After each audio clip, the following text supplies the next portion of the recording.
for coming tonight, and welcome to those who might be tuning in online.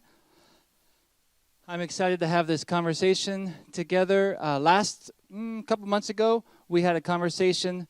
We call it a conversation about politics. This is a little bit different than that. This is more of a theological discussion about the relationship between the church and state. And so to get us kicked off here, I'm just going to give some very brief intro comments and then turn it over to Ben Zimmerman, who's done a lot of thought and research on this over the past months. He's been an invaluable resource and voice on the elder team, and I just wanted to give space, as much space as possible, for him to lead this discussion and to give you opportunity as in groups to talk as well. But if you want to, I believe this is one of the passages that Ben will circle back to, but just as an intro thought here, 1 Peter chapter 2. We are going to begin to resume our sermon series on exiles starting this coming Sunday. So we're going to pick back up again in 1 Peter chapter 2 where we left off. And not too far into chapter 2, Peter has these words where he says, "But you are a chosen people," verse 9, "a royal priesthood, a holy nation, God's special possession, that you may declare the praises of him who called you out of darkness into his wonderful light. Once you were not a people, but now you are the people of God. Once you had not received mercy, but now you have received mercy." So Peter is officially beginning to wrap up his first chapter and in the first part of chapter 2. And this is kind of like this grand statement. He's like, do you see who you are? In this new kingdom that God has established for you. You were once not a people, but now you're the people of God, all these things. And what he does at this point, as many of the epistles do this, the writers of the epistles would do, after setting up the theology of our salvation, they would have this big therefore, right?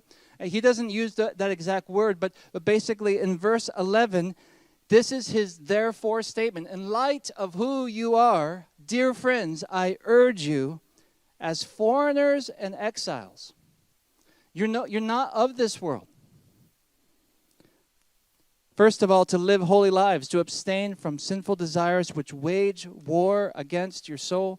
Live such good lives among the pagans that though they accuse you of doing wrong, they may see your good deeds and glorify God on the day he visits us.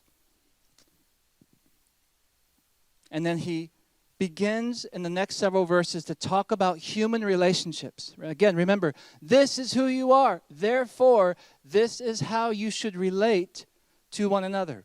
And not just within the body of Christ, but this is how you should relate to the government. This is how you should relate to your husbands and wives. This is how you should relate to your children. Slaves, this is how you should relate to your masters. Masters, this is how you should relate to your slaves. Again, because of who you are, you should not act like this world does. Because of who you are, you should relate to those in authority over you and to those that you are in authority over in a way that's totally different than the world. And the very first thing, right out of the gate, he says, so submit yourselves for the Lord's sake to every human authority. That could be that overarching statement for every human authority. That's slaves to masters or children to parents, right? But in this case, he goes on, whether it's to the emperor as the supreme authority, or to governors who are sent by him to punish those who do wrong and to commend those who do right. For it is God's will that by doing good you should silence the ignorant talk of foolish people. Live as free people, but do not use your freedom as a cover-up for evil. Live as God's slaves. Show proper respect to everyone. Love the family of believers. Fear God. Honor the emperor. Because we are a new people, because we are a chosen people, a royal priesthood, a people belonging to God, there is a certain way that we are to interact with each other, and there's a certain way that we are to interact and submit to the governing authorities as well. And we want to talk about tonight how to do that really well. Never losing sight of who we're ultimately under, that is the authority of the Lord Jesus Christ, but what it means to honor the emperor or to honor the governor or the government over us. So I want to pray for us. Just that God would open our minds and our hearts to understand his word, that we'd have a wonderful discussion together. For those of you who are joining online, just letting you know that in a few minutes we're going to break out into discussion groups. At that time, that's when you'd go into that Zoom link, because you're going to have your own Zoom discussion group together. And I'm really looking forward to that. We're going to be able to, we finally figured out how to do that. So I'm kind of excited about that little part, because I think it'll be really good for those watching online. Let me go ahead and pray. Father, thank you so much for the opportunity that we have to open your word and to see what it says to us in regards to the relationship that we have with the government that you have placed over us. You have delegated authority to the men and women in government seats and authority over us, and we want to learn from your word. What does it look like to honor them and to submit to their authority? But to do so always recognizing that their authority is a delegated authority from you, and that ultimately our obedience is to Christ. So show us what that looks like and how to do that really, really well. Living as free people, as Peter says, but not using our freedom as some kind of a cover-up for evil or disobedience, but living as God's slave in submission to Christ alone. In Jesus' name we pray. Amen. As Ben comes, can you raise your hand if you did not see one of these when you walked in this evening? Because I'll make some more copies. Did everybody get a sheet that needs them? It should have been at the top of the step when you walked up. I see some still out there, so if you don't have one, make sure you grab one on the way in. Okay, thanks.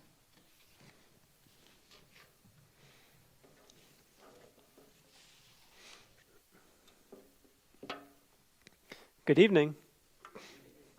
Yeah, so this past year has been, it's been a challenging one for us as elders, for a lot of us to think through specifically how we relate to the government as individuals, as a church.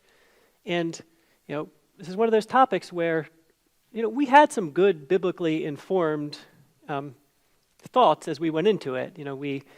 But the problem was that, even though we as elders were able to come to the same general place, there still was, we didn't come to the exact same place, and it was mostly intuition driving us. It was, I feel this is too far, but this seems okay, and so it's really been a struggle over the most of this last year to understand this, to say, okay, where exactly are the lines? Are there times it's okay not to submit to government? What would that look like? What would be required in order to not do that? But this sort of thing, it's a challenge, but it's also an opportunity. One thing that I heard in my study of church history that I thought was really good is that clarity brings, or conflict brings clarity. So, in the first 100 or 200 years after the church, people had this, idea about Jesus. He's our Savior. we love him. He's God. But then, people start coming along and saying, well, he's God, but he's a little bit less than God. And, God came first, and then he was created after. And all of a sudden, people hadn't had to think exactly how these things worked. And, through sometimes decades of challenge of battling with each other, they were able to come to some real clarity, which just hadn't been necessary. And so, I would have thought I understood the relationship between church and government before this, but it's only by being forced into these situations where you have to make hard decisions that you really do get the clarity. So it is an opportunity. But it's a little bit dangerous in situations like this when, we like to have things to be very clear. This is what you need to do and this is not. But it's not always that easy. Sometimes there are two biblical principles and they seem to be in conflict, and you have to try and figure out which do I obey in this case and which do I not. And so I'm going to start out with an example. And so I have 4 principles here that have been helpful for me in thinking through things like this. And so I'm going to illustrate this by using Romans 13:13 at the top of your second page. Let us walk properly as in the daytime, not in orgies and drunkenness, not in sexual immorality and sensuality, not in quarreling and jealousy, So we could read past this, and where it says orgies and drunkenness, we could say, okay, drunkenness, I won't do that, done. But if you really think through that, there's a lot more you can get out. So the first principle that is helpful is just, what is this saying to do? That's sort of obvious. It's saying, don't get drunk. And there's a couple ways people tend to go with this. Some people, there's what I'd call biblical minimalism, where people try and figure out, what's the least I can possibly do while still obeying this command? Example here would be, somebody might say, well, it says in Ephesians, don't get drunk with wine, and I know, there was the god Bacchus who was about drinking wine, and so it's probably talking about a religious thing with wine, but it's totally fine for me to get drunk with liquor, because they didn't even have that back then. It couldn't be talking about that. Like, we don't want to do that. Now, if you hear a preacher preach on don't get drunk, they'll probably go beyond just, so to get drunk is only talking about alcohol. They'll probably go beyond that. They'll talk a little bit about the application. That's the second point, is what's the principle behind this command?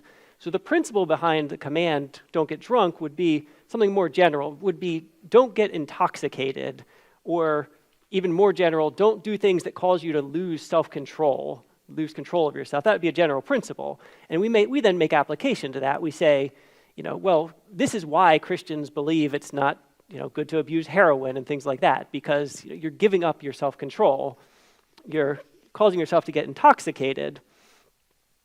And then the final principle, number 4, is, are there any exceptions to this principle? And now, this makes us uncomfortable, the idea of there are times when I could violate this biblical command. But if you spend some time and think about it, this idea of if don't get drunk means more than just with alcohol, it also means don't become intoxicated. If you've ever gone under general anesthesia, when you come out of that, like, you are completely loopy for half an hour. Like, you don't know what's going on. You're just confused. You say strange things. Like, you are absolutely intoxicated there. And so then you might realize, okay, that is an exception, but how can I combine these principles? How can I make this all work together? So you might start thinking then about, okay, Jesus says, nothing that goes into someone's body can defile them. All right, so I know it's not just the fact of a certain blood alcohol content that is inherently sinful.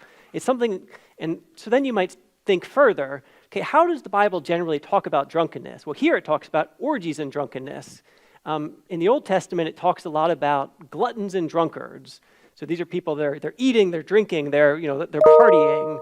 And so drunkenness is not usually something it's totally on its own. It lowers your self-control and it produces certain types of actions.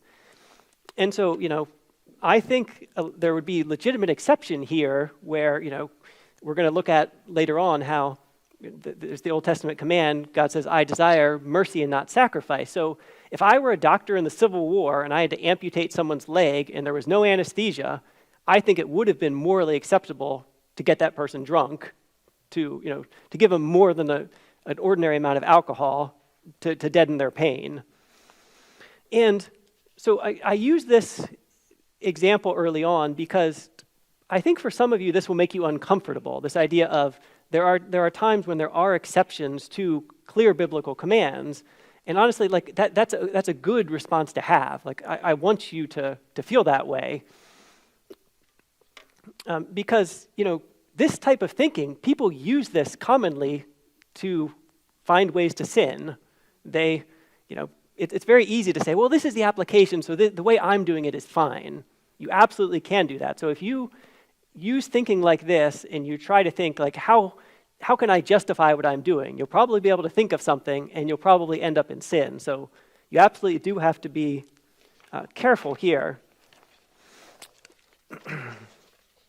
So I now have a discussion question for all of you. We're going to break into groups. So I have at the bottom of your second page, 1 Corinthians 9, 3 to 11. And then I have 4 questions here, but I want you to specifically think about, Paul quotes the Old Testament. He quotes, do not muzzle an ox while it is treading out the grain. And he makes all sorts of application from that. I want you to look at this passage and try and understand how he did that and where he got the application that he did. So we'll take 5 or so minutes, just discuss with people around you, think about it, try and answer these 4 questions, and then we'll discuss as a group.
All right, let's discuss this as a group. And if you have an answer to a question, just please wait until Jim gets to you. He'll bring you a microphone so that people on the live stream can hear. So the first question is, what is this saying to do? Specifically, the do not muzzle an ox while it's treading out the grain. What is that telling you to do? So again, raise your hand. We try to do a live stream, and for people staying at home, they're really frustrated they couldn't hear the people discussing. So, and it's a little bit more laborious this way, but it's really a blessing to those watching online. So just raise your hand, I'll come to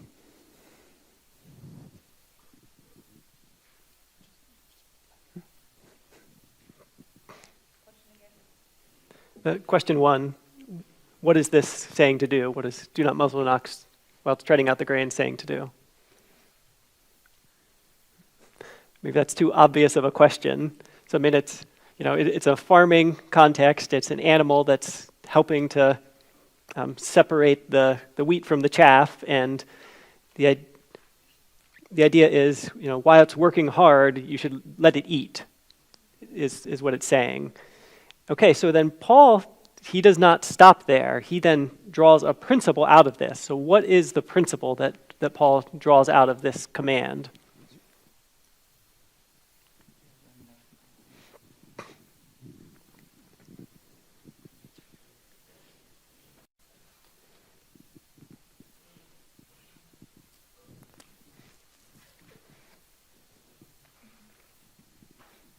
I think is this on? Okay. The principle behind the command is when somebody or something, as the ox is, very involved in producing something, they should be able to share the benefit. Mm-hmm. Yep.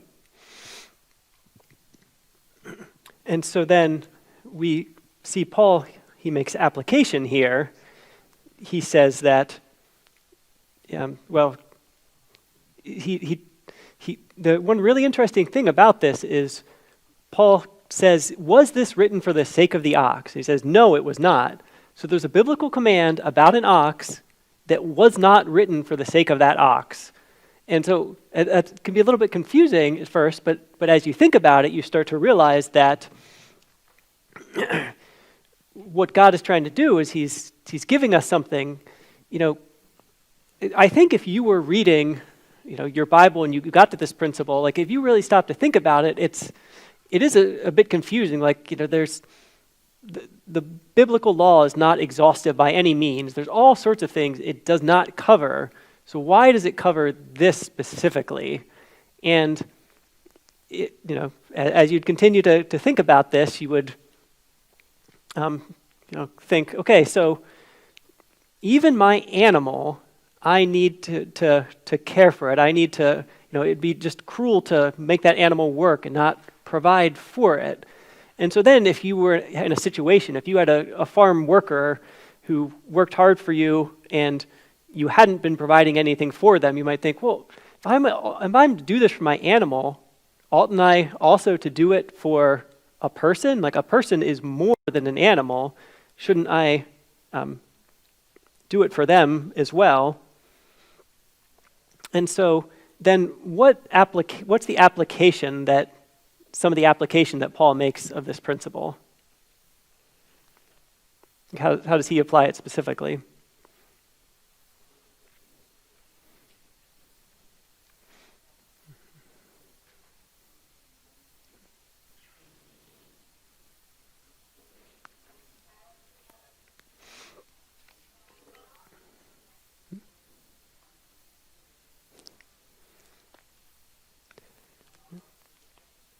So his specific application here is that, he says, if you are not willing to pay your pastor, essentially you are stealing from them. And it's often when we look at these particularly Old Testament laws, they're an expansion on an explanation of the Ten Commandments. So, we can hear, do not steal, and we think we understand it, but then we see all these commands showing us in practice this is what it actually means. Like, there's other commands that talk about if you hold a worker's wages to the next day, you ought not to do that. So that's essentially saying, if you delay payment to someone, you're stealing, not just not giving it to them. If you make them wait longer than you ought to, these are helping us to understand God in these principles. And then, I didn't think of much in the way of exceptions to this. There are certainly cases when someone can work for you and you can not have to pay them. Like Paul's case right here, he's not accepting payment. It's more that the people should be willing to pay, in some way. Like it wouldn't have to be money. You could swap services. You could provide something else for them. But if someone works for you, if they provide for you, you ought to be willing to compensate them for that. And so what I want you to get out of this is the concept that even for us, even in the New Testament, it's still proper for us to look at Old Testament commands and try and understand the principle and make application. Paul does it, and it's still valid for us to do that, to think in this way, because as we get to Romans 13 and we're thinking about how we relate to government, we're going to have to do some of this. I just want you to see that this is a valid way to think. And then next, we're going to do some discussion on Matthew chapter 12, verses 1 to 14. And so what I want you to see here is, so in the 1 Corinthians example, it was an example of an expansion of a principle, taking something and applying it beyond just what it said. Well, Jesus is going to give us several instances where people rightly broke biblical commands, and he says they were right to do so. And so I just want you to read that, think about it, and answer the questions, and then we will have some discussion about that in 5 minutes or so.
All right, let's have some group discussion on this, and I really would like to hear what you are thinking on these. So the first thing we have to try and understand here is, so Jesus talks about, he said, did you not, have you not read what David did when he was hungry and those who were with him, how he entered the house of God and ate the bread of the presence, which it was not lawful for him to eat, nor for those who were with him, but only for the priests. So, there's a specific biblical command. This bread is only to be eaten by the priest, the male descendants of Aaron. And Jesus is giving an example. He says that David, when he was hungry, he ate this bread, and Jesus presents this as a good thing, an acceptable thing. They should have seen this example, and they should have been able to draw some application for it. So as we're trying to understand this, the first thing we have to figure out is what would have been the purpose of that biblical command to say this bread can only be eaten by the priest? What would that accomplish?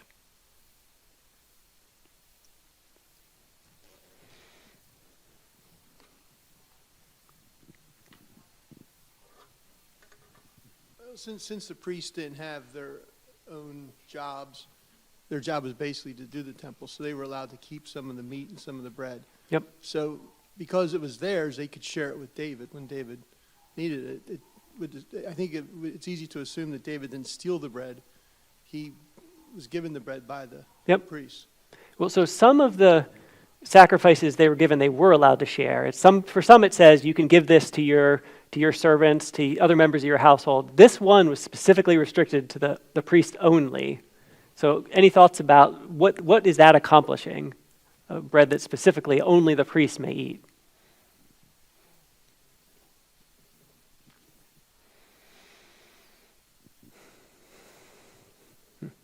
So the place that I went to answer this question is, so a very similar thing. In Leviticus 20, 24, and 25, I'll just read it to you. It says, I am the Lord your God who has separated you from the peoples.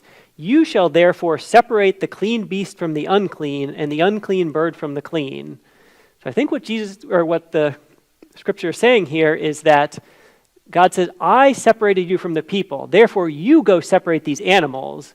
So that command had the purpose of, one, they were following after God. They were imitating him. He separated, they ought to separate. But it also, it helped to enforce what God did. It helped to make them separate from the peoples around them and make them different.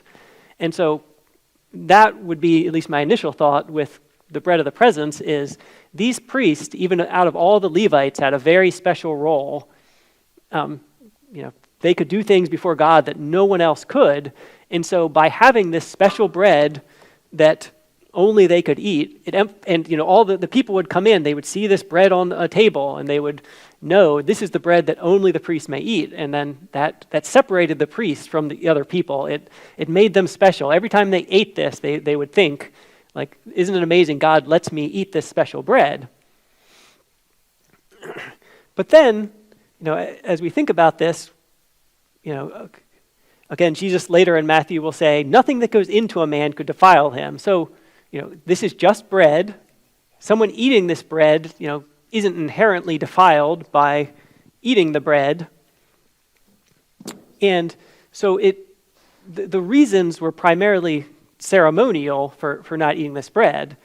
So then when David comes along and he is hungry, and the priest has to make a snap decision, do I allow him to eat this bread? And so any thoughts on this? So why was it okay for the priest to give this bread to David? What was it about that situation that made that acceptable?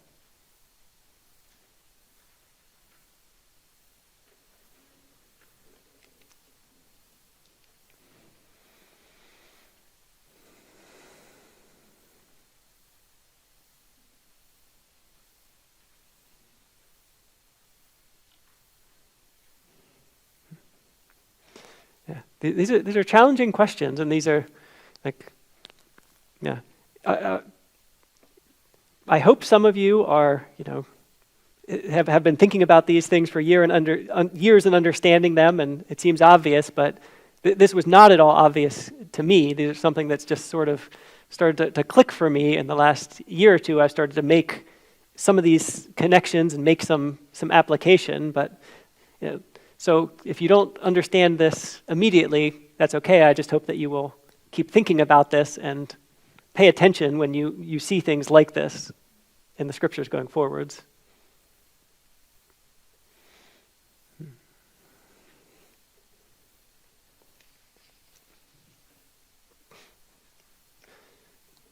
So Jesus then, he gives us two reasons why that it was acceptable for some of these laws to be, or several reasons. He says, God desires mercy and not sacrifice.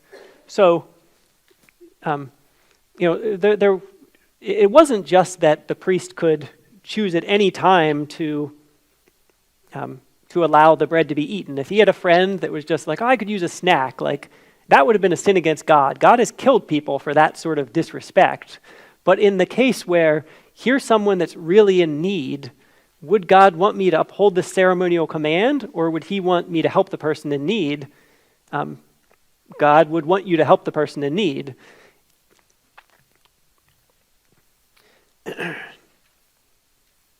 And then, he says something down in verse 12 that this really jumped out to me, and I'll be making application with this later on. He says, of how much more value is a man than a sheep, so it is lawful to do good on the Sabbath. And the specific case he's talking about is, can I not heal if an animal, or if this man needs help because you would help an animal out of a pit if it fell into it?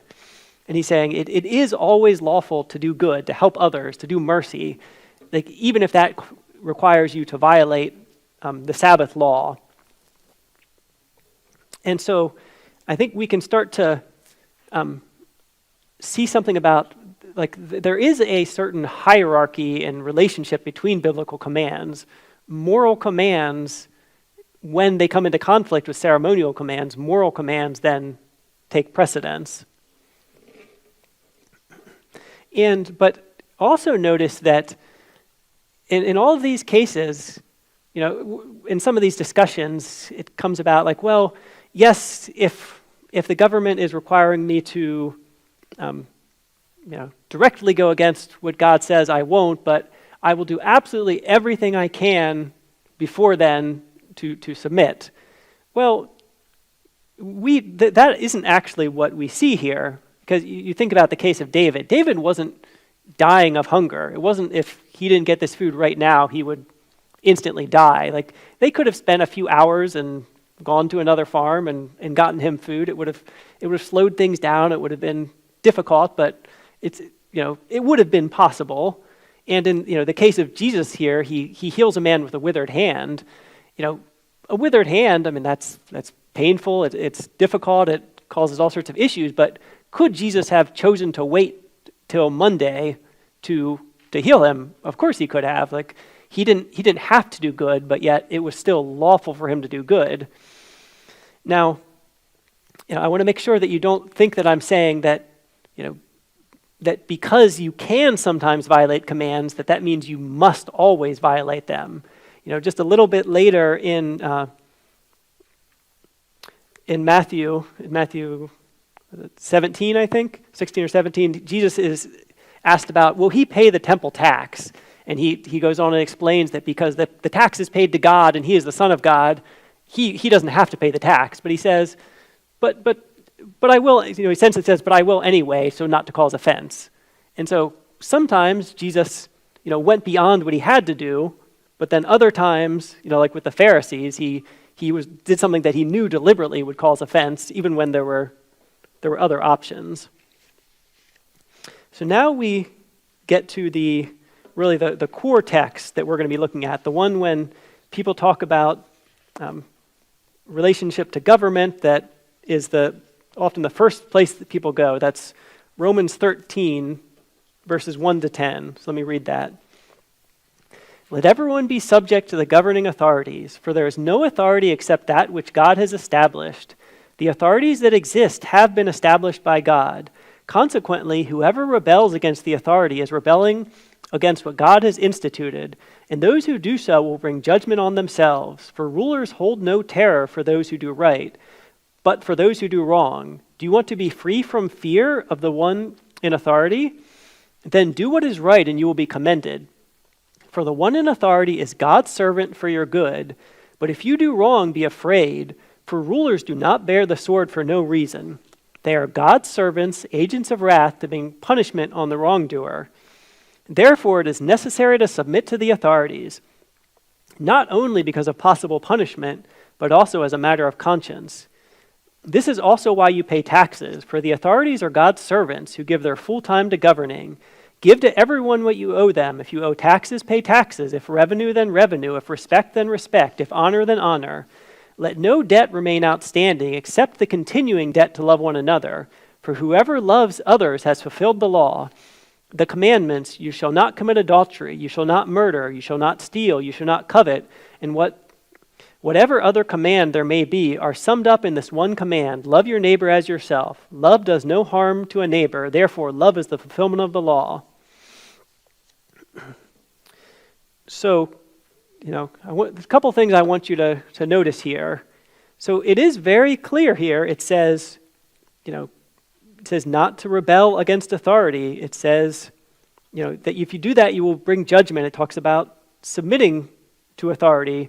And so, there absolutely is a command for us to submit to authority. And so, the previous discussion, as I say that here are some cases in which it may be acceptable not to submit. I want you to see that is an acceptable thing to do biblically. So now the discussion in Romans 13 comes right out of Romans 12, where in verse 19 he says, do not avenge yourself. He says to leave that to God. So there's this discussion about you don't avenge yourself, and then he goes right into this discussion of government, where he'll talk about for they are God's avenger. So you are not to take vengeance because God has instituted someone whose job it is to take vengeance. That's the government. But as you read all of this, you have to see that government is not something that was instituted for its own purposes. It says that God has established this. So it's established to God. It calls the government God's servant. So it's to serve him. It's to do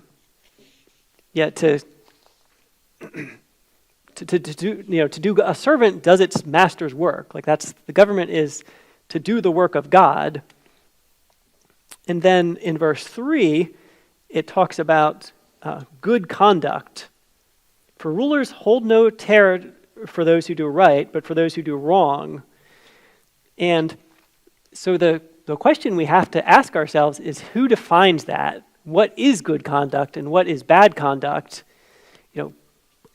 I think that the definition of that, it's right down, normally when people read this, they stop at verse 7. But, if you look at verse 8, in verse 7, he's just said, pay taxes, pay revenue, pay respect, then honor. And then he says, let no debt remain. So don't owe any of these things. And then he goes into the commandments. You shall not commit adultery. You shall not murder. You shall not steal. You shall not covet. So right there we get the real quick definition of what it means to do good. It's to not break God's commandments. And so then you have the government with the role by God to punish those who go against that, who do break God's commandments. And so what I think here is this is describing generally how governments work. And so, when I talk about governments going beyond their authority and doing what is evil, even in a government that does much evil, there's still incredible good that comes to us from God out of government. I don't think any of us would choose to go live in Libya or Somalia where there's essentially no government, and because we have so many benefits from our government. There this is generally true. It is most of the time true. And a truly godly government, this would be always true. You could just obey God, just worry about obeying God's commands and living a godly life, and you would never, ever get in trouble with the government. But clearly, like that, this is not Paul's experience that he never gets in trouble with the government. Paul has to run from city authorities. He's imprisoned. He's beaten. When he was the one in authority, was imprisoning and killing Christians. And so, just because the government does something does not make it right. They can go against this. They can. And so just remember what I pointed out, what Jesus said. He says, it is lawful to do good. And so, you have the right to continue to do good, to care for others, to follow to live out God's commands, even if those happen to be against the law where you live. Like your conscience shouldn't afflict you in that case.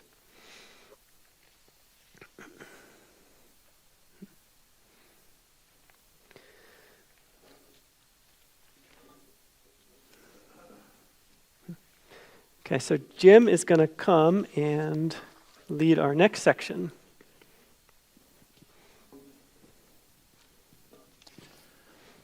Okay.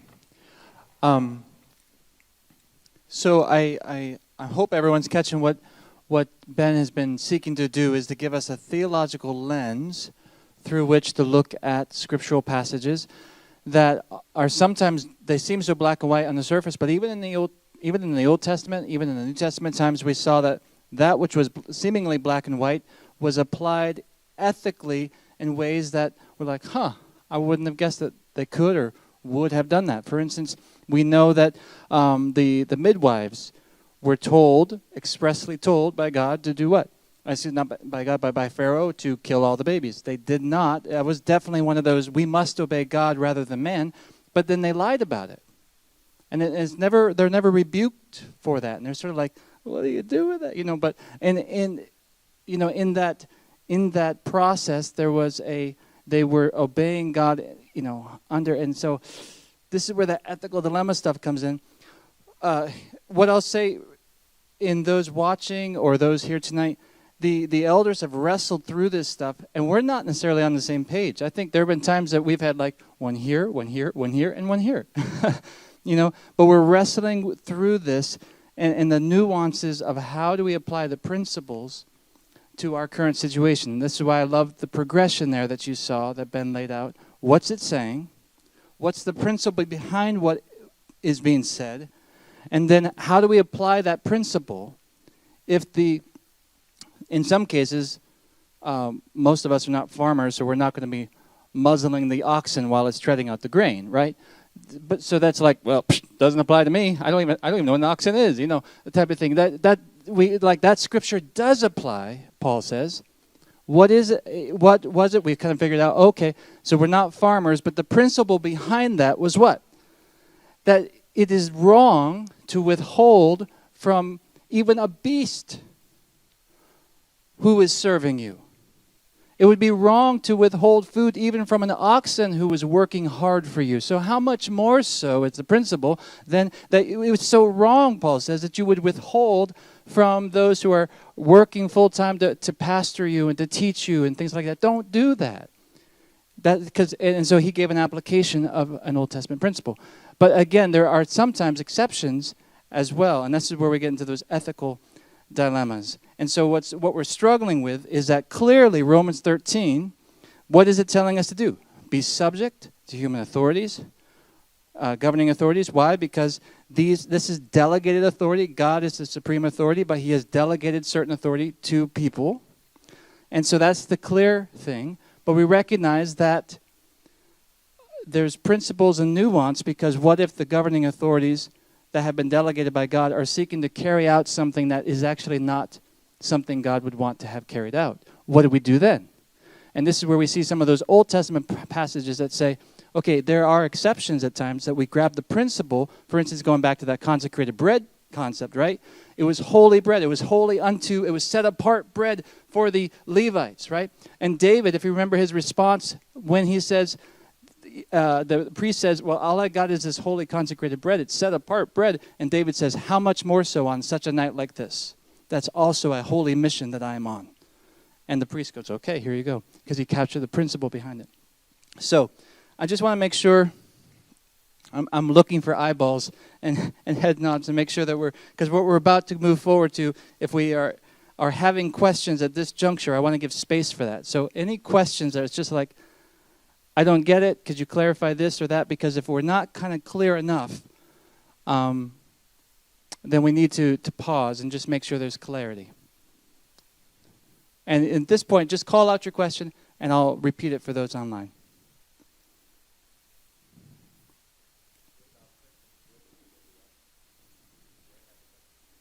Okay, so the question was, what about Christians living in Libya? What I'm going to do is, I want to just limit the questions to the content itself, and then we'll get into some of those more specific ones.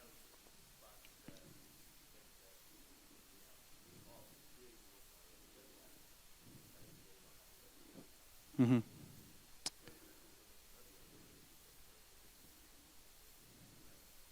Right. Good. Let's come back to that one for sure. Any questions on just the concepts that have been taught as far as the theological lens is right now? Not to the application just yet, because that's where we won't even understand the application until we understand just the lens itself. Yes? Go ahead, Mom. This is my mom and dad. Since I'm right here, I'll just let you ask. The bread that was consecrated to the priests was taken and eaten. And it's interesting how David said, my men have been withheld from women so that they were holier. And then I am assuming the priest said, okay, you've made your point, and gave them the bread. I'm going to disagree with that. I didn't think it was right. And this is what I actually want there to just be conversation like that. So thanks, Mom, for going there. Is that we have to, we're in the weeds at this point on some of this stuff. But what we have to do is dialogue and be okay with the gray, and refuse to take that which is gray and make it black or white. That's where we end up splitting churches. Okay? There's gray in this. Anytime there's ethical, like, man, did what David do, was it right? Was it not right? There are principles. Some people say, I don't think it was right. Some say, I think it was right. That's okay. It's better for us to be an honest, humble dialogue with each other, to wrestle this stuff through and stay one in that regard. So thanks, Mom, for being willing to say that. Other thoughts, questions? Go ahead. I'll come to you.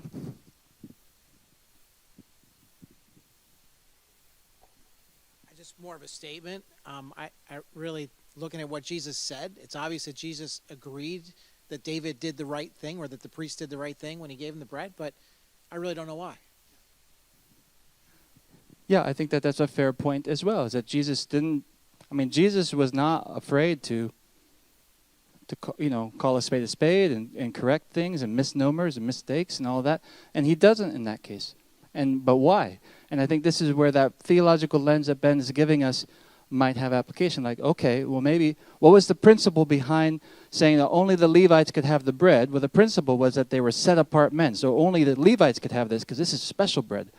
And there was something about it that was set apart.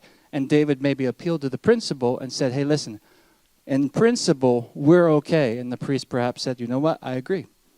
And that might be an application of what happened there. Other questions?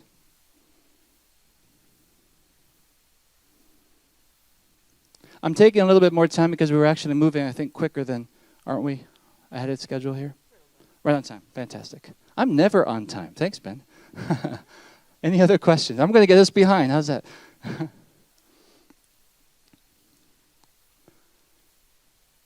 Okay, good. That was just a helpful, just kind of pause and just move forward here. So I want you to turn to Genesis chapter 1. And I want you to look at something with me.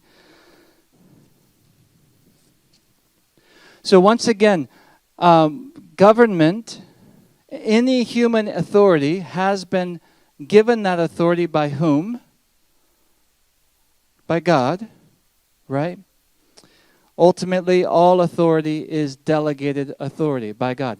And why do I give authority to someone? Let's just bring it down to me over my oldest child. I say, I'm delegating authority to you to babysit the rest of the kids, right?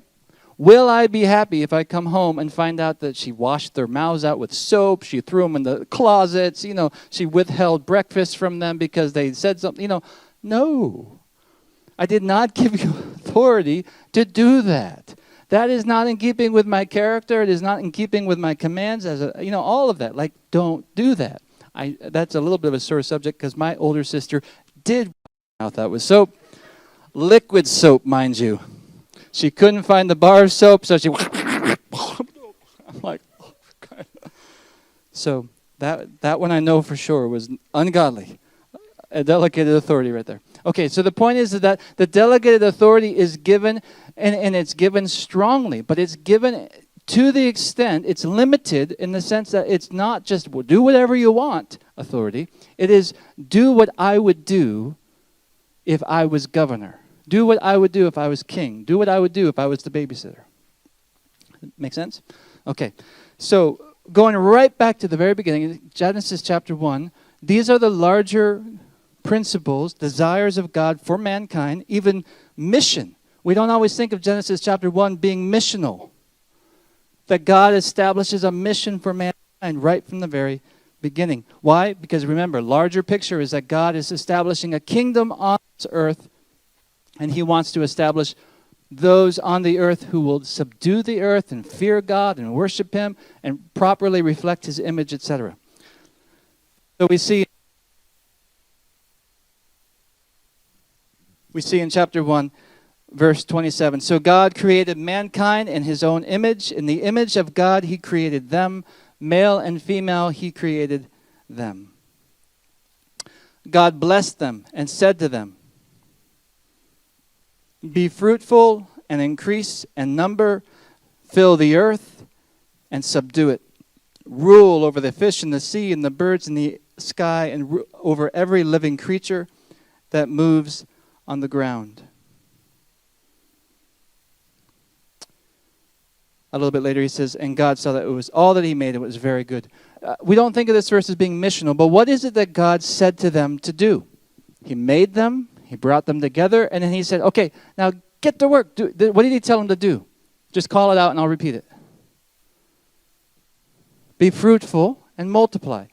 We know that to be fruitful in the sense of producing more children and multiply and fill the earth. Right? Spread my glory. Spread my image in the earth. You are my image bearers. Uniquely so, I want you to be fruitful and multiply and spread my image into the earth because that will bring me great glory throughout the whole earth. What else? Subdue the earth. What does that mean? Okay, so bring the earth under our authority. Good. Other thoughts? Cultivate the earth. Yeah, remember, again, the earth, when God made it, it was sort of this wilderness. The garden was cultivated. The garden was beautiful space. The garden was this beautiful place, and they would have loved to have just stayed in the garden because it so reflected the beauty and the creativity and the glory of God, right? And around them was this wilderness full of the raw material and power to also be cultivated, to also look like the garden and spreading out around the earth, right? And he said, listen, I don't want you to just stay in the garden. I want you to go out. I want you to multiply, because you and Adam can't, and Eve can't do it on your own. So you're going to have to multiply and multiply and multiply. And as you do that, you take what you've learned here, what you're experiencing here in the garden, and you do it out there. You spread my glory in incremental steps throughout the whole earth. Subdue it. Let my glory, my creativity, all my beauty just spread through the earth, right? Because it's my kingdom on the earth. Implied with that, when he's sending them out from the garden into the earth, he was giving them authority to do what? Right? And so that would include taking possession of land. Right? Taking possession of land. It would include this concept of working hard. It would include the idea of being loving family. And of course, it would include this privilege of worshiping God. It was never to go fill the earth and have a good time. It was always to increase more and more worshipers of God who would also be working hard, who would also be causing the earth to be a place of justice and love and beauty and creativity and spreading my glory throughout the earth. But to do this is going to create creativity and work and multiplying and having property and subduing it all under the umbrella of worshiping God. Now, I want you to take that concept and move to Genesis chapter 9. Something that happens throughout the book of Genesis is that you'll see the covenant that God made with Adam gets renewed in chapter 9 with Noah, which later on a new covenant is established with Abraham, and a new covenant is established with Moses. And every time there's a covenant, it tends to reveal more of God's redemptive plan. But in chapter 9, we see almost a verbatim repeat of the Adamic or the Adam covenant. Why? Because it had been a huge reset, right? With the flood. And he's starting over. And now the flood has wiped out the earth. Any beauty that had been there. How many of you have seen pictures of a mudslide? You know how much work it is to get that to look like a city again? I mean, God did not want to do this, but this is what needed to happen. And there was a worldwide flood. And now it's Noah and his sons and their wives, and it's starting over. And what does he do? Chapter 9. Well, guys, be fruitful and multiply. We're going to start over. But what I said back here, we're going to do again. But this time, let's do it.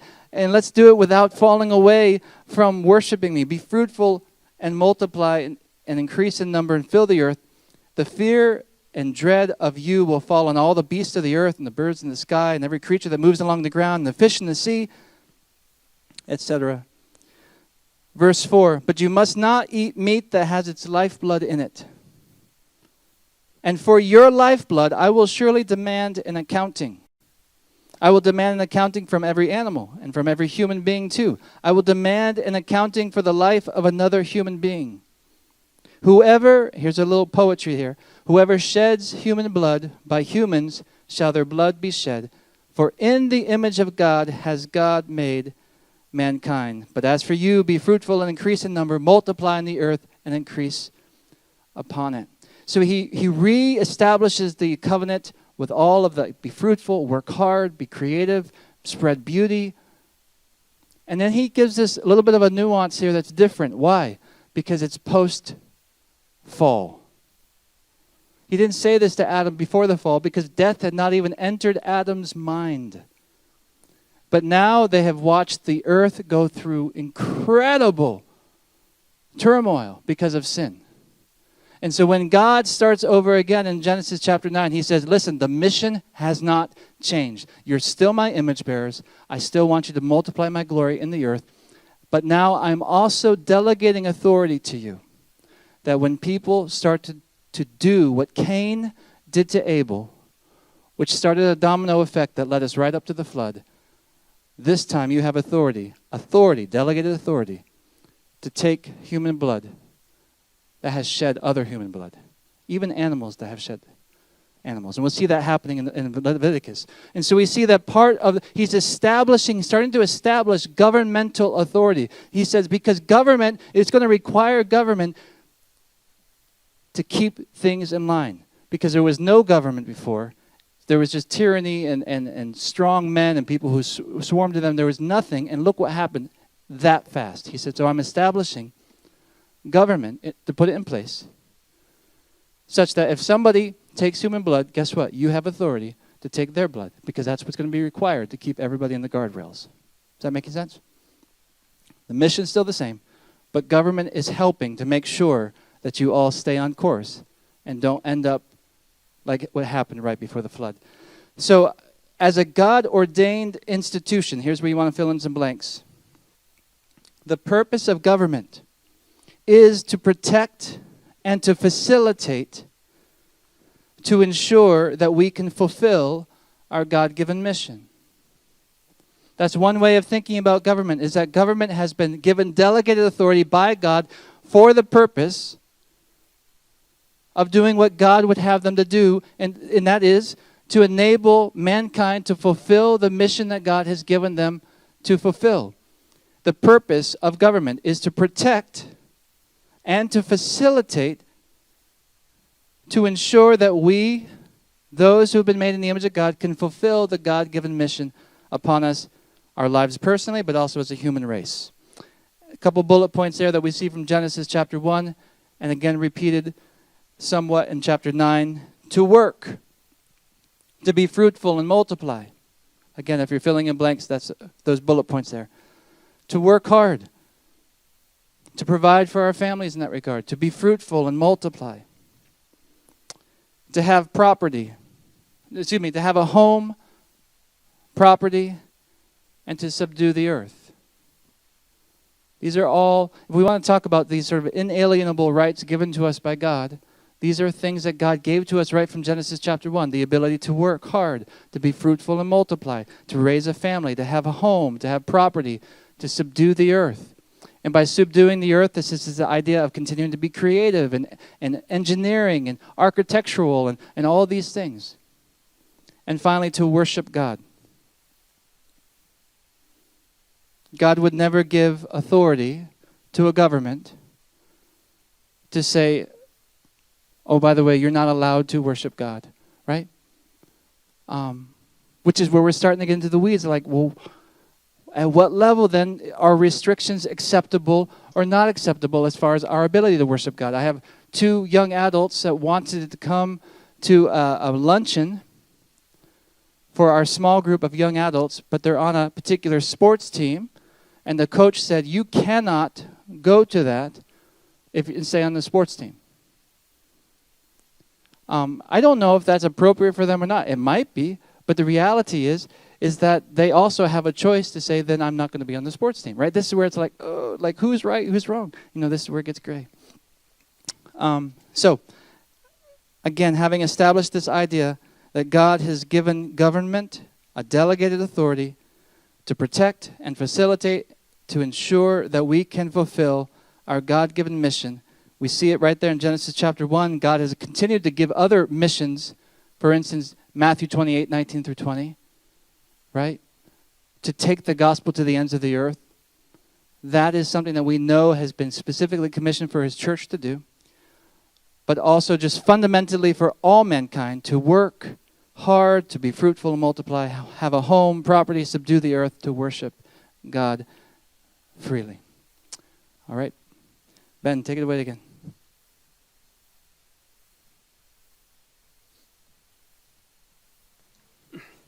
Okay.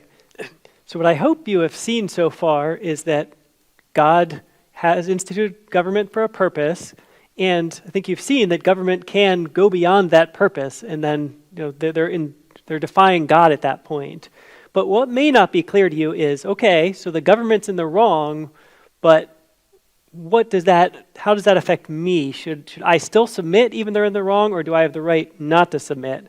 And so I want to continue to look at, I think, some scriptural principles that will help us answer that question. So the first place people usually go is in Acts 5, particularly verse 29. So you have Peter there, and they're called before the Jewish leaders, and they're told not to preach the gospel anymore. And they respond, we must obey God rather than man. And so that's just a very clear principle, that when someone tells you clearly that you may not do something that God has commanded you to, you do not have to obey. Now, I think we really need to use our wisdom with this principle, because in some of the discussions about what's acceptable to do or not do, people have been saying, well, they've never told us we can't obey God. They've just told us sort of how to do it.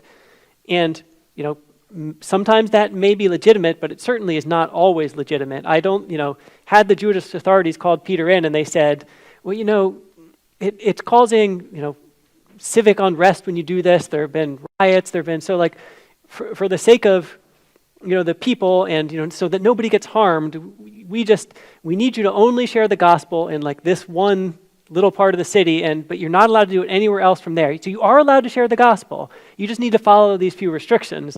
I can't imagine Peter following that. If he was in somewhere and he had an opportunity to share the gospel, he would do that and follow God.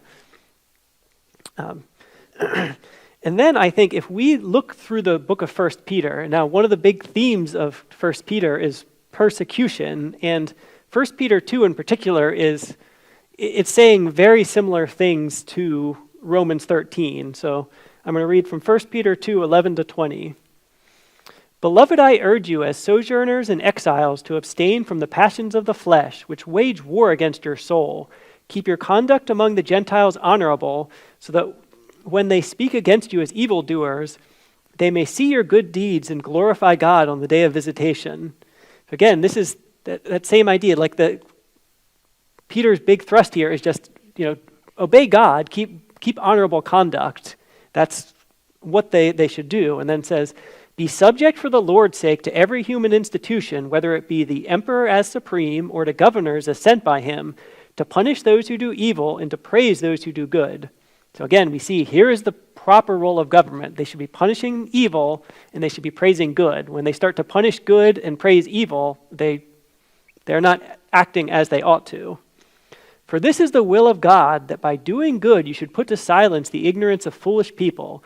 Live as people who are free, not using your freedom as a cover-up for evil, but living as servants of God. Honor everyone, love the brotherhood, fear God, honor the emperor. And so again, there's this idea that if you do good, in general, you will silence people. You won't get in trouble if you live a good life. But then, in a very similar context, starting in verse 18, he talks to servants who also are to obey. Servants, be subject to your masters with all respect, not only to the good and gentle, but also to the unjust. For this is a gracious thing when mindful of God, one endures sorrows while suffering unjustly. For what credit is it if, when you sin and are beaten for it, you endure? But if you do good and suffer for it, you endure. This is a gracious thing in the sight of God. So Peter lays out this idea that there will come times when you get beatings because you did good. That will happen, and that's a good thing. It's a gracious thing. That's just because you're being punished does not mean that you've done something wrong necessarily. And then if we jump to 1 Peter 3, verse 13, now who is there to harm you if you are zealous for what is good? So again, it's this idea like, in general, no one will harm you if what you are doing is good, but then he continues, but even if you should suffer for righteousness' sake, you will be blessed. So he's just expecting, in general, by doing good, you won't, but sometimes, this is to be expected. Sometimes you will absolutely do the right thing, there will be nothing wrong with your conduct, and you will suffer for it. That is to be expected. Have no fear of them, nor be troubled, but in your hearts honor Christ the Lord as holy, always being prepared to make a defense to anyone who asks you for a reason for the hope that is in you, yet do it with gentleness and respect, having a good conscience, so that when you are slandered, those who revile your good behavior in Christ may be put to shame. For it is better to suffer for doing good, if that should be God's will, than for doing evil. Again, just combining these principles. Jesus said it's always lawful to do good, but sometimes we will suffer for that. So then finally, 1 Peter 4 talks about this idea again. Beloved, do not be surprised at the fiery trial when it comes upon you to test you, as though something strange were happening to you, but rejoice insofar as you share in Christ's sufferings, that you may also rejoice and be glad when his glory is revealed. If you are insulted for the name of Christ, you are blessed, because the Spirit of glory and of God rest upon you. But let none of you suffer as a murderer or as a thief or as an evildoer or as a meddler. So this is, this is a very similar list to what we saw in Romans 13, this list of, don't be a murderer or a slanderer or a liar.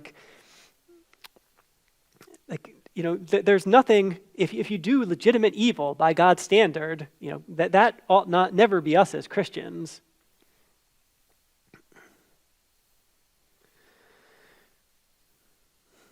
Yet if anyone suffers as a Christian, let him not be ashamed, but let him glorify God in that name. For it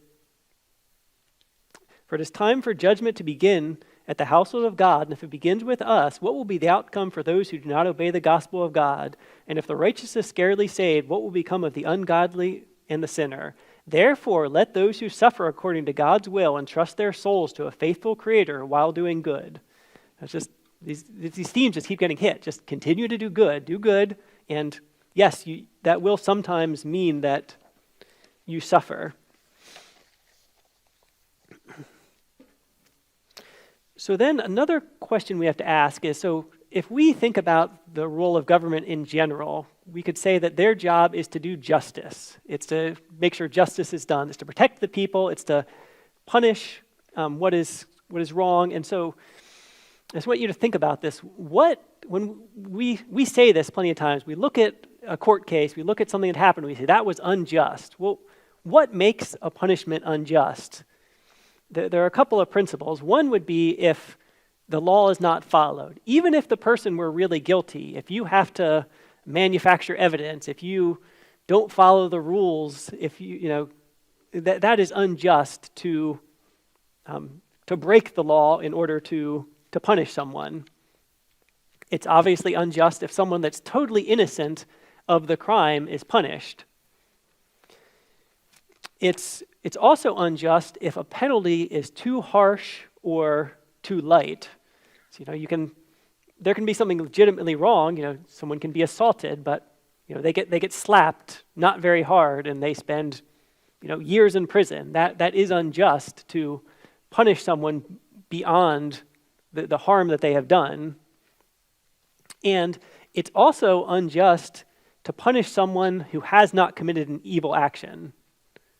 And so this is something I'd ask you to keep thinking about, because just in saying that it's unjust to punish someone that hasn't done evil, that actually has pretty huge implications for our laws, because many of our laws are the type where it's not something that's necessarily about good and evil. It's more, if everyone in society did this thing, this would be a net benefit. So therefore, we're going to require people do it, and we're going to punish those who do not follow along. But an action does not become evil merely because the law says don't do this. Like, the action itself must be evil in order for it to be justly punished.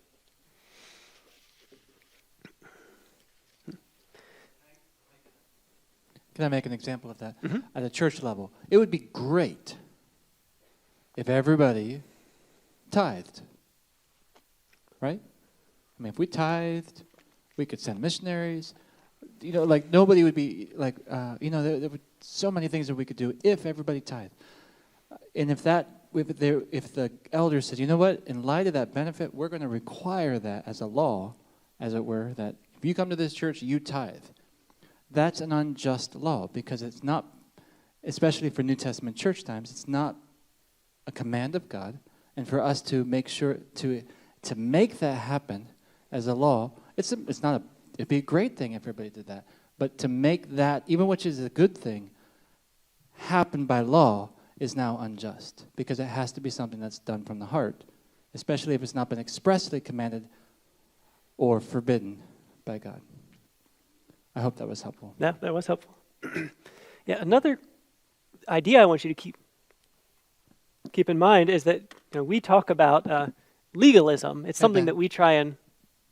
It's possible. Yeah.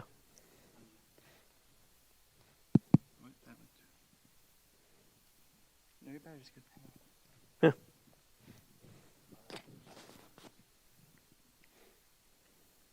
Talk again. Hello? Hello? Yeah. It didn't change anything. It just stopped. Yeah, my microphone's not working either. Oh, okay. That's weird.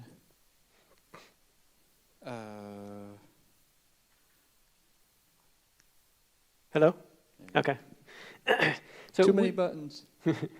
we talk in the church often about legalism, and the idea of legalism is, even if it's just you thinking like, I've figured out the best way to obey Christ, we often talk about alcohol with this. Like, alcohol is just too dangerous. No one should ever touch it, not a drop. Like, you're just inviting harm, just don't do it. And if you look down your nose at someone and just think like, oh, they're not the kind of Christian I am, I'm better than them, like, that's a wicked thing. Like, and we recognize that in the church. We try and fight against that type of thinking. Even worse than thinking that in our heart is if we as a church tried to start making those rules. If we started saying, that's what the Pharisees did. They had a long list of rules beyond what God had said that they said people must obey. That's even more wicked as a church to enforce it. Well, think about this as you support, things in politics, as you support laws. It's even more wicked then to take something that is not that God has allowed, and to say, I'm going to send people to arrest you or to fine you if you do not meet my idea of how life should be lived. Like, that is not something that God would have us to do. So as I think about this sort of topic, I never ever want to be coming up with these ideas on my own. If I come up with something legitimately original, I'm instantly suspicious of it. So after I thought these things through, I then went and thought, okay, have other Christians in other times come to similar conclusions? Is this something that that I just came up with, or is this something that other people have seen as well?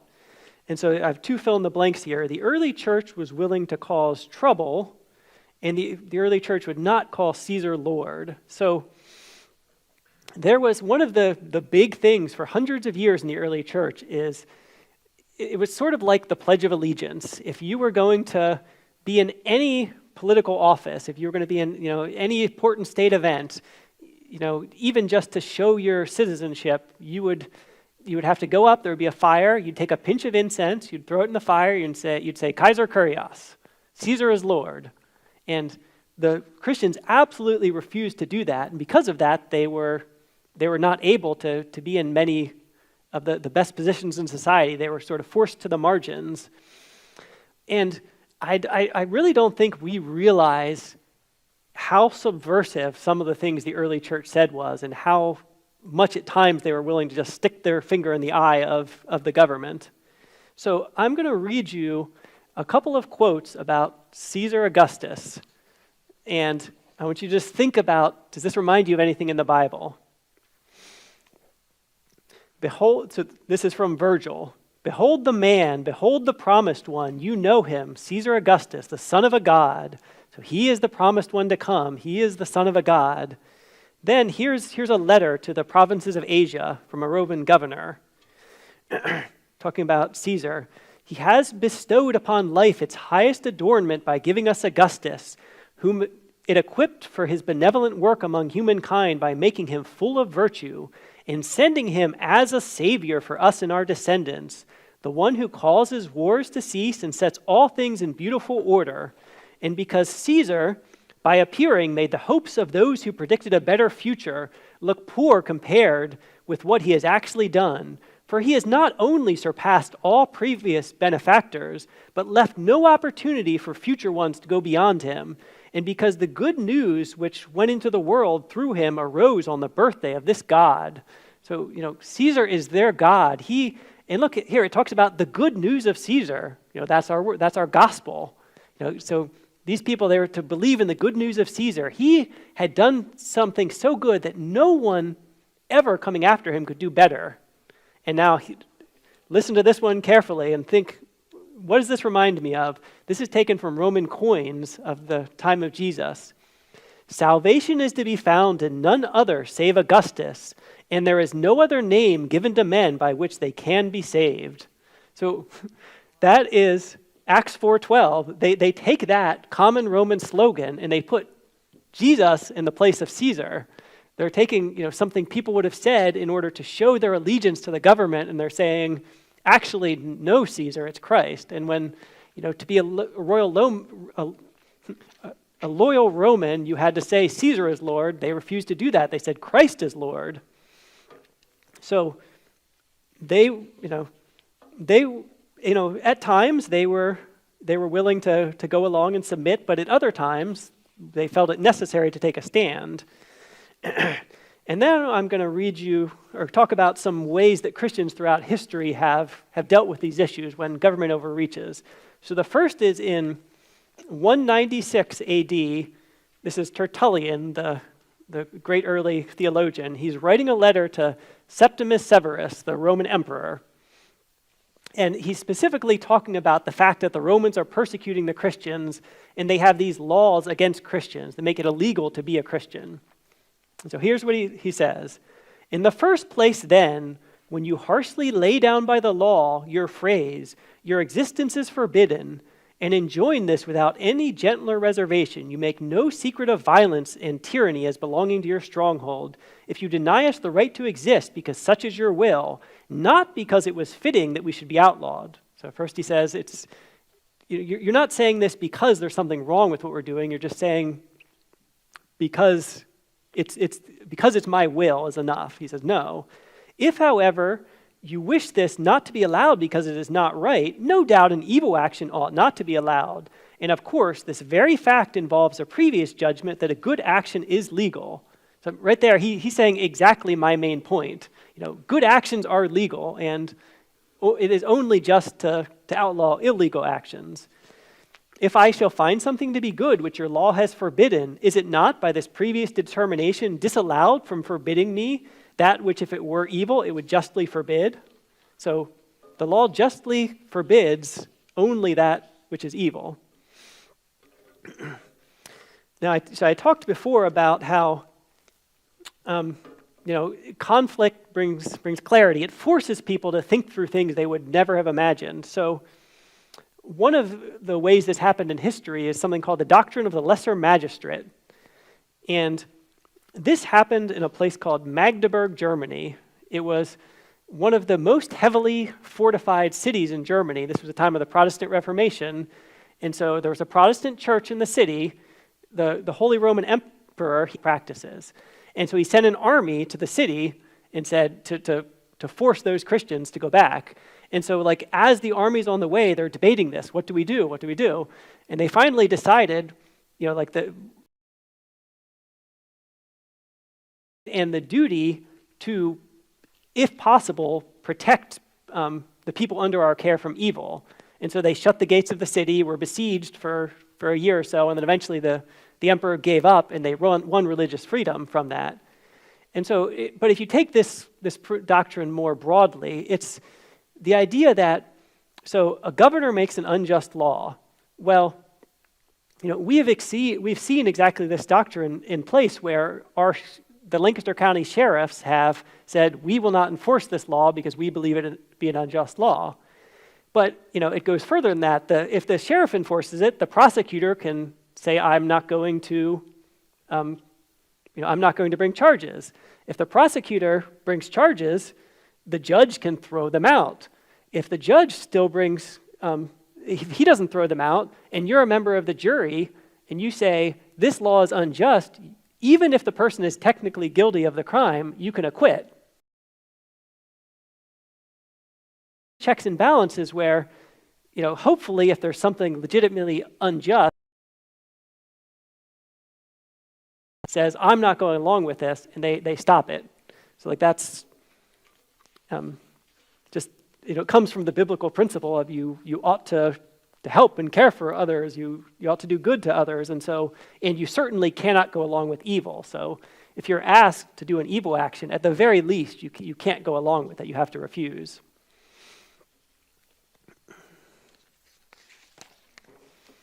And then another way that Christians have talked about this is the concept of sphere sovereignty. And so the different spheres are the government, and so theirs is the sphere of justice primarily. They're to protect, that would include things like warfare, but they're to do justice, they're to punish harm, and they're to reward good, to encourage good, those things in general. Then you have the church, who to preach the word, they're to do communion and baptism and they're to evangelize, all these things, which that's what Jim was getting at when he was talking about Genesis. Those things by far the broadest sphere, because it's working. Raising up children is part of that sphere, and then you have finally the individual. Like they're, even if not good, you as an individual still always have the right to. Each sphere, they only have authority within the areas that God has given them, but they do have very broad authority. So when we talk about government, you can justly have a monarchy, you can have a republic, you can have many forms of government. You can, if that is part of their sphere. If you're a member of the military, the government can say, like they can tell the people that are working for them how to do that, and so then, we as elders have authority to say, this is what to speak. We can do things like that, but this is something. Like when we considered, are we going to require all people to wear masks? We had to. Number of people in this church that, for various reasons, are unable to wear a mask. And so if we'd be telling those people, for the next 6 months or a year potentially, you may not have a command from God saying fellowship with other believers, and if we as elders are saying you can't obey that command of God, that goes beyond what our legitimate authority. Jim, I will turn it over to you for the next section. Just a quick piggyback to what Ben was saying. I think part of remember that a good thing, and one could say that we are commanded by God to give, but to very specifically say, and not just give, but we have agreed that this means to tithe, and you must tithe, or you cannot worship at our church. That would be, you would know that intuitively. Even if you were a tither, even if you agreed with tithing, you would know intuitively that's unjust, that's wrong. And so the idea, for instance, of the mask wearing is that this would be a good thing, right? I mean, it'd be something that would be loving your neighbor and all of those things. But for anyone to say, you will love your neighbor this way, has probably now crossed over a line. If I, out of my own free volition, would say, based on the principles that I'm hearing from the CDC and from this and that, we recommend that you, and out of my desire, then it's of my own free volition that I'm doing so. Does that make sense? And so we felt like, as we just, and I'm one who's a bit of a rule follower, and like if the government said that, we should do that. This is a testimony issue and things, and I appreciated Ben and others. That it goes probably beyond what they should mandate. I've already seen some people like nodding heads and others going, I don't know. Well, not really, but I'm learning to love this stuff with you guys, to like really wrestle this stuff through. And part of the beauty of our country's government is the check and balance system that's all throughout, and all and other governments that are formed similarly recognize that without checks and balances, there can be mishaps. And it requires other checks and balances to make sure that this is not an improper application of the delegated authority that has been given to you. And so when we talk about submission, not disobedience. Forgive me on the notes there. So this idea of just carte blanche obedience, is that submission? Yes, it is. But is it possible to be submissive and yet disobedient? And I think it is possible to have a submissive being obedient completely. So it says, interestingly, in the relationships between individuals, to wives, submit to your husbands, right? Slaves, submit to your masters. But we understand within the family context that does not mean that a wife should remain in an abusive relationship, or that children, there's this understanding that submission is that I have been arranged under, and so I have this emotional and posture before you that I know that before God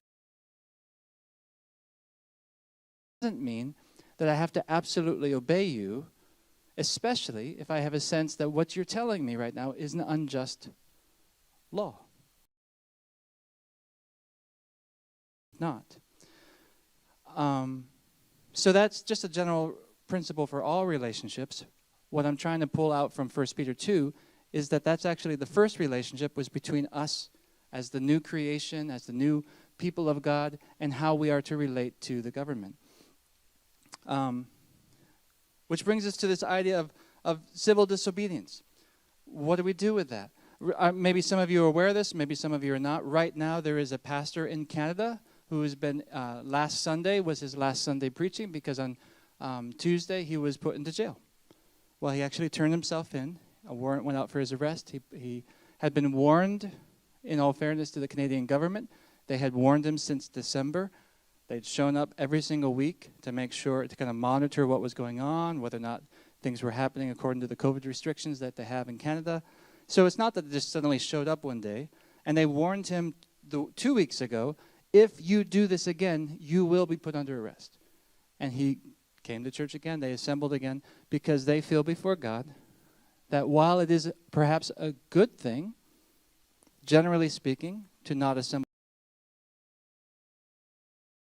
we are still compelled to do so. And even though we are being told by the government not to do so, we are going to continue to assemble, and we'll take, currently in jail. He's not been allowed to see his family. He does have his Bible. That's a thing. It really is happening. There are people right now in Canada to avoid that, but they are secretly meeting in house churches on Thursday nights or whatever it is, and they are assembling because they feel like before God, we must obey God. There are some who would say, well, I can assemble over Zoom. Okay. That, again, this comes down to the individual that can't do it that way. I would venture to say, too, I'm not sure that there are many, many things that we, while Zoom is such a blessing, it is the long-term solution for the Church of Jesus Christ. 3 categories of civil disobedience. When the government forbids what God commands. When the government forbids what God... When the government forbids what God commands, when it, even in our country, has forbidden certain workplaces from being able to be open. Many of us didn't even feel it because we have remote jobs. We just got... And I spoke with someone recently who said, I don't get why this and that. I said, listen, your job, 3 kids at home, and he has no employment other than this job, and he can't work. He is not being allowed to provide for his family, which is actually, going back to Genesis chapter 1, what he is commanded by God to do. Is that an example of what God has commanded? Some would say no, some would say yes. When the government commands,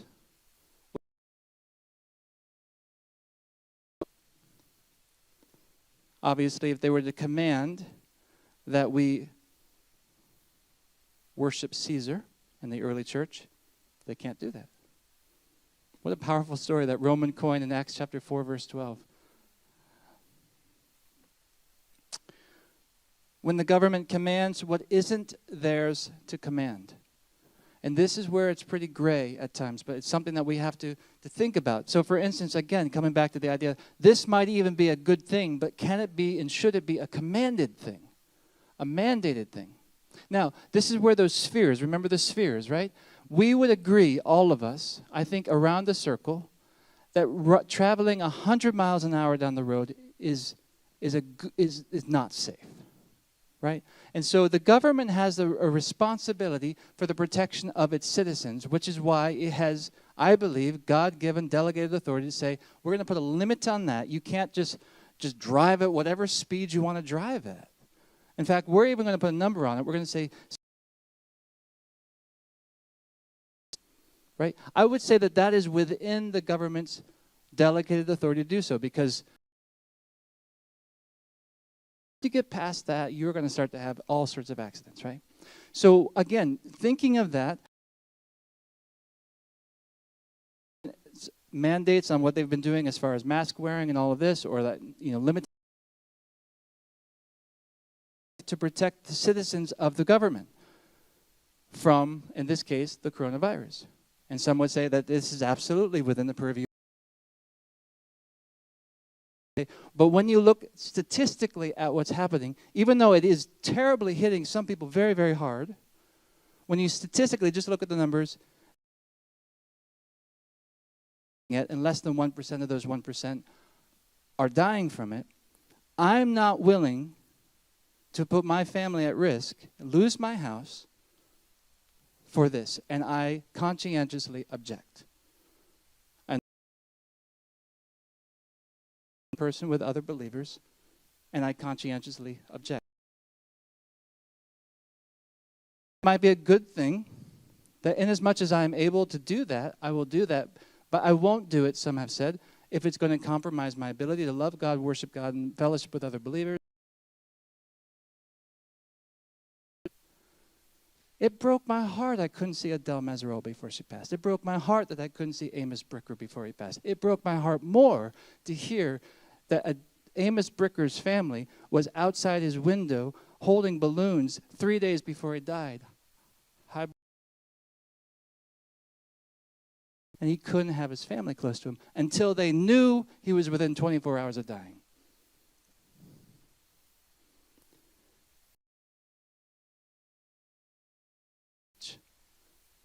Right?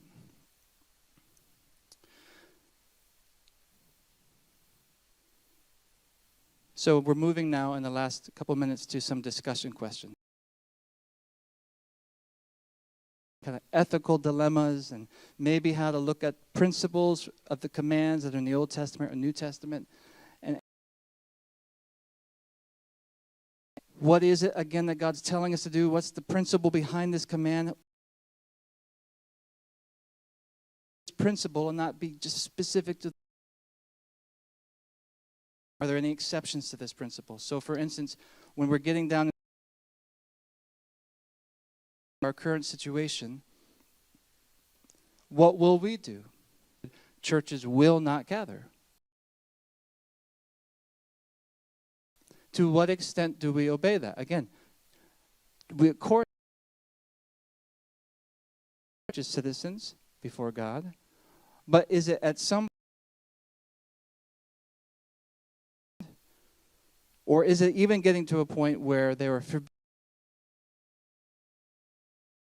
and if, for instance, I decide that I will take the risk because I feel like I work from home or I have a very limited thing, and I'm going to take the risk for my family's sake to go see my dying grandfather, that seems to be well within my right as an individual to do so. Some would, again, imply that to their church family as well. How do we do that in a way that's respectful? How do we do that in a way that's wise? This is where we really need wisdom.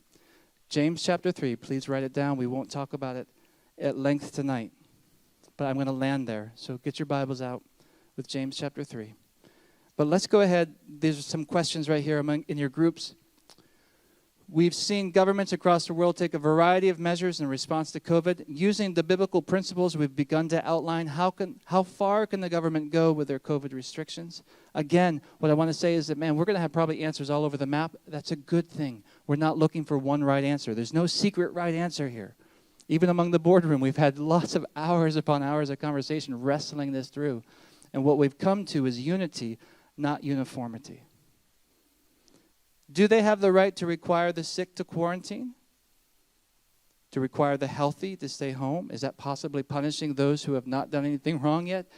For the sick, to stop us from working, to prevent us from visiting family and friends, to limit if and how we will worship God? And finally, if you think that they do have the right to restrict some of these things, what biblical principle would give them that right? And what would a just punishment be for violating that restriction? These are questions, obviously, we won't have a lot of time as a group to talk about, but these are things we want you to be thinking about. But in the time that we have, go ahead and just start to talk about that. Don't try to answer each question specifically. Just let it be food for your conversation right now. And we'll gather up in a few minutes again.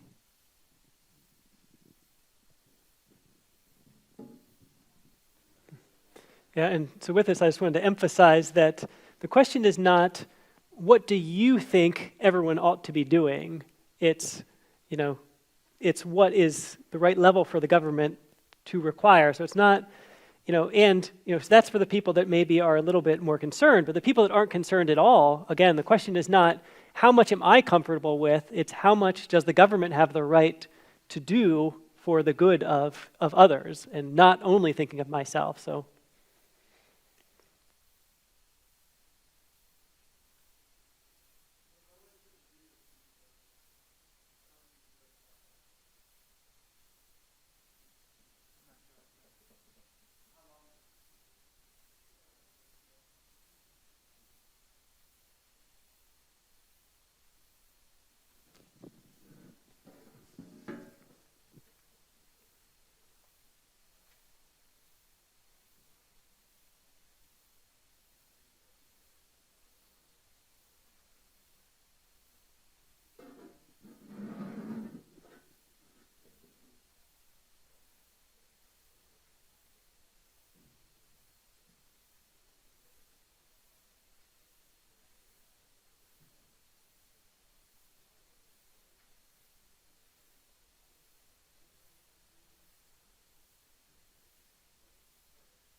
Okay, we're going to go ahead and wrap up.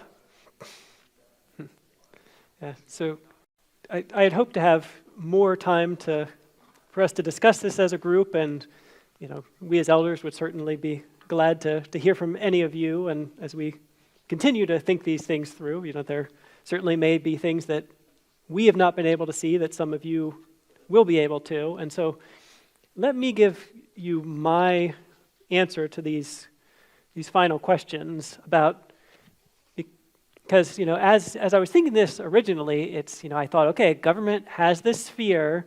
Some of these things feel too far to me, but that's all it was. It was intuition. And how can I make this more concrete?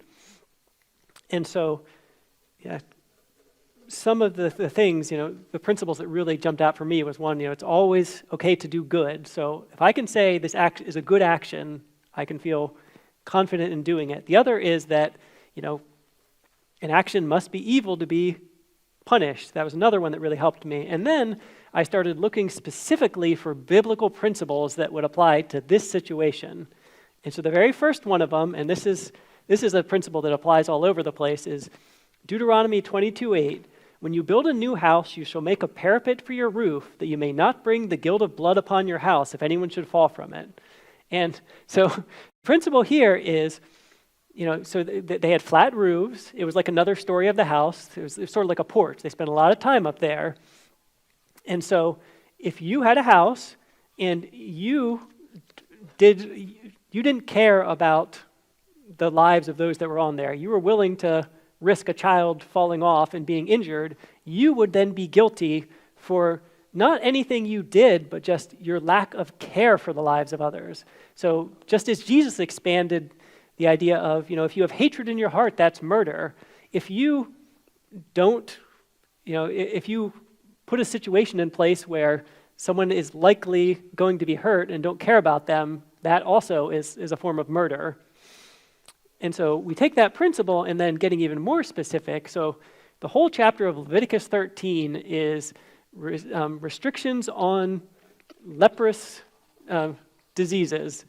And, from the different descriptions, leprous diseases just seem to be a wide variety of infectious diseases, infectious skin diseases, a number of different things, even some molds and mildews. But essentially, if the priest examined someone and they saw they have this infectious disease, the priest had the right to quarantine the person.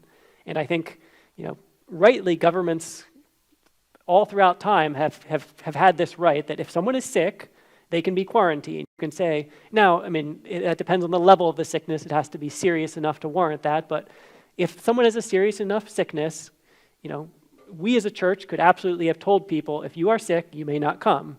And the government could tell people, you may not go to public gatherings if you are sick. And if they did, they could rightly have punished someone for the harm that they did by making others sick. So that's the first part. And you can even go a little bit farther than that, because towards the end of Leviticus 13, verses 45 and 46, so if someone just has some spots on their skin that might be a leprous disease, but you don't yet know, or ask them to stay away until they were able to determine, is this infectious or not? So I think the government can even go a little bit farther than just who is sick, but does someone have symptoms? Recently in very close contact with someone that is sick, I think it's reasonable to say to those people, you need to take extra cautions until you can determine whether you are sick or not, and they could justly punish someone if they went to a public place and got others sick. Now, that's as far as I was able to see where it would be just for the government to punish. Maybe there are some other biblical principles that would let them. That's what I saw. Oh, go ahead.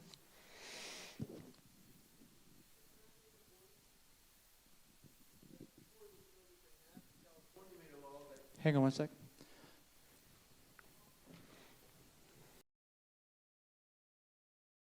There's a law where if you had HIV and had sex with somebody, it was no longer a felony.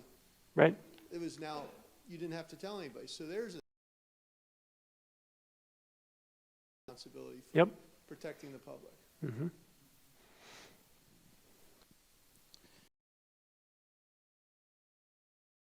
That we've run just a few minutes past, but I really hope I would have come into a setting like this and just tell me what to think. I'm going to write it down. I'm going to fill in all the blanks. I don't want any questions. I just want you to tell me what to think, And that's okay. And we have to learn, in fact, how to think. Because it is in unthinking responses and mandates sometimes. Because let's just say, for instance, that it has of the government on some things. What happens is the trickle-down effect is that now I have nursing homes that I can't go see my dying grandpa. Now, I don't think it'd be overreach, again, to come back to the illustration that Ben said, if they would say, we require that you have a COVID-free test 72 hours before you come in the same way that countries say you can't come into our country unless you have this. I don't think that's overreach. I think it is overreach to say you can't come in at all until the last 24 hours when they're dying. But again, the trickle-down effect is I think we have begun to unthinkingly, maybe even churches, maybe even us, right, have unthinkingly responded in ways that and so this is going to be so key for us to think biblically. And to think biblically is not so much the letter of the law stuff. That's how we get into legalism. But to think about the principle behind the command, and then what would be the applications of that today, and are there even in the scriptures exceptions to that? So Jesus, for instance, again, he says, all of you who have just yelled at me for healing a man on the Sabbath, which one of you, if your sheep fell into a pit, would not have stopped to reach out and take it out? Why? Of course you would have. Because to save and preserve life is a huge principle, and it's a larger principle that we must obey. So that even if that means working, quote unquote, on the Sabbath in order to save life, he says, intuitively that's okay. And so we're constantly putting these principles into place unthinkingly. I think it's time that we figure out biblically and slow down and think about how to put them into place in that way. I want to close with James chapter 3. I asked you to turn there before. Verse 13 through 18. I would love our church to be a church that's reflected in this, that reflects this passage. Well, at least half of it. There's a part of this passage I don't want us to reflect. Let me read it to you. Who is wise and understanding among you? Let them show it by their good life, by deeds done in the humility that comes from wisdom. I love that phrase. The humility that comes from wisdom. There's a humility that says, this is beyond my ability to fully comprehend, so I will accept that you have landed differently on this. I will choose to be okay with the gray rather than make it black or white. I'm right, you're wrong. Now, there's humility that comes from wisdom. It says, blessed are you who are wise and understanding. Let them show it by their good life, by deeds done in the humility that comes from wisdom. But if you harbor bitter envy and selfish ambition in your hearts, do not boast about it or deny the truth. Can I put this in application, just point blank application for this last year? There are some who, not because they came to a biblical, prayerful persuasion on something, but simply out of matter of personal preference, I ain't gonna. Because why? Because it's stupid. Because I don't want to do it. It'll And there was this selfish ambition, just this total self-centered, not biblically centered, not prayerfully discerned, just totally self-centered, I don't want to do it thing. And I'm not sure that's wisdom. And I think the way it fleshed itself out was also not beautiful. I think there's a way that you could even come to the same conclusion, but in a way that's much more humble and biblically centered. Such, quote, wisdom, verse 15, does not come down from heaven, but is earthly, unspiritual, even demonic. Because wherever you have envy and selfish ambition, there you will find disorder and every evil practice. We will not go there. We will not have quote-unquote snap judgment clarity on these things and everybody else is stupid. We will wrestle with these matters with humility that comes from wisdom. Verse 17, but the wisdom that comes from heaven is first of all pure. It's coming from a pure heart, not a selfish ambition. It's peace-loving. It's considerate. So for instance, I made the appeal to second service this morning. Hey, if you come to second service, we have about 90 to 100 people that come only ever to first service. Why don't you consider putting a mask on for the sake of unity and coming to first service? If the response internally was for some, nah, I ain't going to do that, and you can't make me. I'm not saying I saw that in people's eyes or anything, thankfully. But if that was the response, what I would say is that that is not peace-loving or considerate, period. It just isn't. It's selfish ambition, and it's unearthly, it's unspiritual. And someone could walk out of here and say, those people they don't get it. You know, well, no, sir, ma'am, maybe you don't get it yet in this regard. Because wisdom that comes from heaven is pure. It's peace-loving. It's considerate. It's submissive. Again, not carte blanche obedience, but submissive, full of mercy and good fruit, impartial and sincere. And this next phrase, this one I really want to pray into. Peacemakers who sow in peace will reap a harvest of righteousness. So, Father, as we close up now, we ask that you would help us as a church to walk in godly wisdom. Not snap judgment kind of wisdom, or selfish ambition kind of wisdom, or personal preference kind of wisdom. But solid, biblically thought out, principally driven, considerate, humble, merciful, sincere wisdom that comes from heaven. And in sowing peace in this church family, I think we have seen a harvest of righteousness. I think starting at the elder level. There was a continuum on the elders where it was one over here to one over here, and we had to wrestle it through. I think there are some who thought that our decision to go to mask-only service and mask recommended was kind of an easy cop-out decision to try to please everybody. They had no idea that we had wrestled with humility before God and each other for hours upon hours to come to the principally driven decision that we did. And I am grateful to say that I see fruit in this, Lord Jesus. I see James chapter 3, verse 18 happening, and I'm thankful. And I pray that you would multiply that effect in our church and beyond. We ask that you would accomplish this by the work of your Holy Spirit. In Jesus' name, amen. Thanks, everyone, for coming. Make sure that you take time either via email or phone call or conversation to thank Ben in particular for a lot of the work that he put into this tonight. But blessings as you get going. And thanks for those who joined us online.